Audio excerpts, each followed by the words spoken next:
Баарат күнәләрдән тазарып, оттан құтылуға мүмкіндік беретін, дұғалар қабыл болатын, кері қайтарылмайтын берекелі түн. Баарат күні жайында Айша анамыз, одан Алла разы болсын, былай дейді: пайғамбарымыз, оған Алланың салауаты мен сәлемі болсын, бұл түннің не түн екенін білесің бе? Деп сұрады. Мен: Алла және оның елшісі жақсы біледі деп жауап бердім. Сонда пайғамбар: оған Алланың салауаты мен сәлемі болсын, бұл Шағбан айының 15-ші түні. Алла тағала бұл түні құлдарына мейіріммен қарайды, кешірім іздеушілерге кешірім береді, кешірім сұраушыларға өзінің мейірімін төгеді.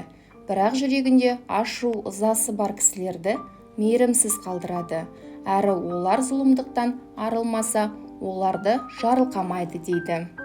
Демек, бұл түнде Алла тағала кейбір адамдарды бақытқа кенелтіп, кейбірін мейірімнен ұзақтатады, бірінің дәрежесін көтеріп, бірін түсіреді. Біреуін сыйлыққа жетелейді, тағы біреуін одан құр қалдырады.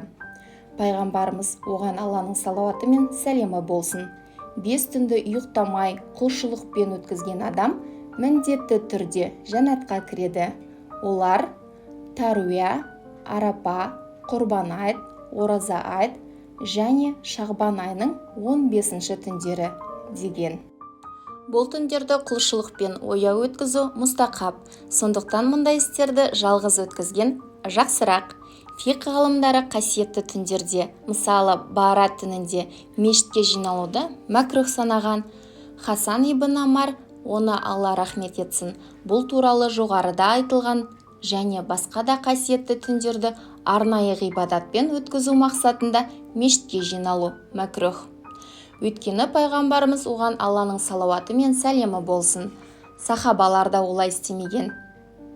Дегенмен сахабалар, табиғиндер және одан кейінгі ғасырда өткен ғалымдар бұл түнді ұлықтаған және оған ерекше дайындық жасаған.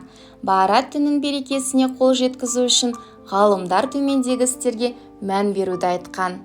Құптан мен таң намазын жамағат болып оқу. Пайғамбарымыз, оған Алланың салауаты мен сәлемі болсын, бұл түні көктердің есіктері ашылады, періштелер мұсылмандарға сүйінші айтады, ғибадатқа шақырады. Баарат түнінде көп ғибадат жасаңдар, әйтпесе қияметте өкінесіңдер делінген. Ең алдымен біз парыз намаздарын оқу, сосын сүннет және мұстақап ғибадаттары орындау арқылы Құдайдың осы бұйрығына құлақ тигеніміз жөн. Құлшылық етуге шамасы келмесе жоқ дегенде күнә істерден арылу. Пайғамбарымыз, оған Алланың салауаты мен сәлемі болсын, бұл түні мұсылман туысымен байланысын үзгендер, өзін жоғары санағандар және ата-анасына қарсы шыққандар кешірілмейді дейді.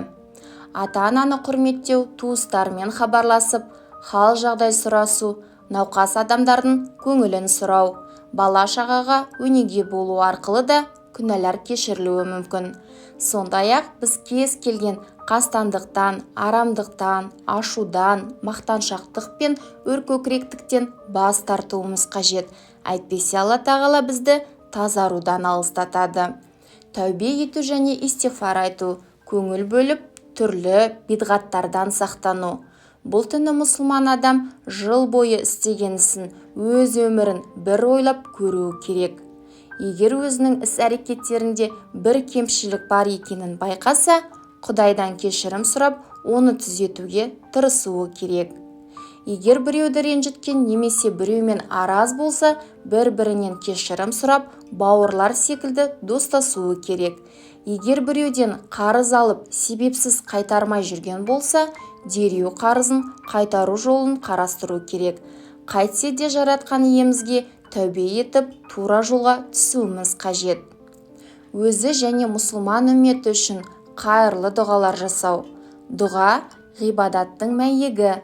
Алла тағала пендесіне әрдайым дұға жасауды бұйырады. Осы түні дұғалардың қабыл болуы әбден мүмкін. Ендеше әрбір мұсылман бұл түнді бағалай білу керек. Бұл түннің мүміннің жүрегінде өзге адамдарға деген ашу, ыза болмау қажет. Өзгелерді кешіріп, оларға жақсырақ тілесу керек.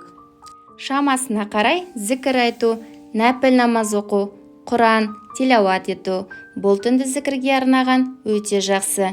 Әсіресе пайғамбарымызға, оған Алланың салауаты мен сәлемі болсын, салауат айту, тахаджуд немесе басқа да нәпіл намаздарын оқу құпталады. Нәпіл намаз жамағатпен оқылмайды, әркім өзі жеке оқиды. Ал Құран оқу осы түні атқарылар пайдалы құлшылықтың түріне жатады. Мүмкіндік болса, Шағбан айының 15-ші күні ораза тұту. Пайғамбарымыз, оған Алланың салауаты мен сәлемі болсын, былай деген: Шағбан айының жартысы толған түнді құлшылықпен өткізіңдер. Күндіз ораза ұстаңдар. Өйткені Алла тағала күн ұясына батқан шақта кешірім тілеуші бар ма? Кешірейін. Ризық сұраушы бар ма? Ризық берейін. Ауру, сырқауға ұшыраған бар ма? Шипасын берейін. Деп таң шапағы атқанға дейін рахымын төгеді. Бұл күні ораза тұту мұстақап, ал ораза ұстамаған адам күнәһар болмайды. Биыл Баарат түні 6 наурыздан 7 наурызға қараған түнге сәйкес келіп тұр. Алла тағала бұл түнде орындаған барша құлшылықтарымызды, дұға тілектерімізді қабыл еткей, барша күнәмізден тазарып, Рамазан айына аман есен жеткізгей. Әмин.